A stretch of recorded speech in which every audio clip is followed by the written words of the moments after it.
Welcome back, everybody. When you think of a typical young family, what images come to mind? Mother, father, and children, right? But for the millions of Americans who struggle with infertility, those images often lead to this emotional mixture of anger, sadness, shame, and isolation. Our next guest has penned a book entitled The Mother of Second Chances, The Struggle Bus of Rewriting My Story of Infertility and Loss. And I got to tell you, I don't know a more informed expert when it comes to the emotional side of infertility. Justin, big news on the show this morning. I have been on for 7 years and you've never called me Justin. I've been called Justin my whole life. I mean, don't feel bad. Really? Yes.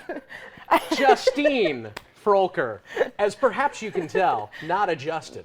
Of JBF Therapy and Coaching as a licensed professional counselor, has been very open about her own infertility issues. How are you? You've been here for 7 years. I've never done that. I know, but I have literally been called Justin my whole life. Well, now I feel like I'm part of the club. I know, it's not a big deal. So Infertility Week, Infertility Awareness Week is coming up later this month. Yeah, 23rd through 29th. Well-timed book that you have coming out. Tell us a little bit about this book. I know it kind of stems from the blog that you write online. Yeah, so The Mother of Second Chances comes out on Monday, but you can pre-order today.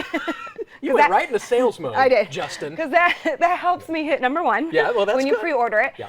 So it is. I've been blogging about our journey for 3 years, and so I've compiled it now into a book. So you can kind of see the evolution, really, of my writing, the journey of where we started to where we are now, and especially a lot of advocacy. But also, I'm a therapist, so there's a lot of therapy stuff in it too. Because even if infertility is not your story, you still have struggles, and you can identify with that part of my story. Like the grief part, the sadness part, the anger part. I know everyone has that. These are common emotions, even though the underlying cause may not be that common. Although, I don't want to talk about this like it's not common, because it is. Hit us with some stats. It's very common. So 1 in 8 couples will struggle to conceive. In reality, that's probably 1 in 6. Because you have to have been struggling for an entire year before you probably go see a doctor to get thrown into that statistic. I believe and for a lot of people, a year is a long time. Yeah. But then on top of that, 1 in 4 pregnancies ends in a loss. So pregnancy loss is huge. So that not all couples who have pregnancy loss will suffer from infertility, but a lot of them come into that category. So many causes. Some we understand fairly well. Some of these causes we never really do get to the bottom of, do we? No.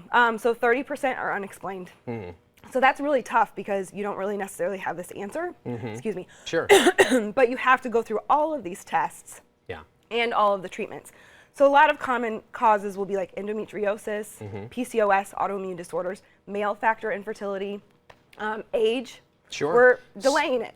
Yeah. You know? Secondary infertility. Sometimes something happens during the birth of a first child, and consequential births don't go so well. Exactly. So let me cut to the chase. You're living this. You've been so open about it. There's, I think, people like us who want to support and help and lift up use the wrong words sometimes. How do we handle this emotionally? Well, I think the biggest thing is that a lot of us in the journey are in shamed silence. And even if they're not calling it shame, it probably is shame. It's really difficult to not be able to do what we're supposed to do. Have kids, be a parent. And so part of it is just checking in with people like, how are you doing? Watching your tone when you're asking questions as simple as, when are you guys having kids? Yeah. Because you have no idea how long they've been struggling. They think that's a totally innocent thing to ask. And it's not. Yeah. You have to sort of shift your paradigm in the way you think and approach these issues. Thank you so much, Justine. We need like 20 minutes to talk about this, but here's the good news. The Mother of Second Chances will be released Monday. Look for it on Amazon right now. We've posted a link to Justine's blog and website on our website, kmov.com/great.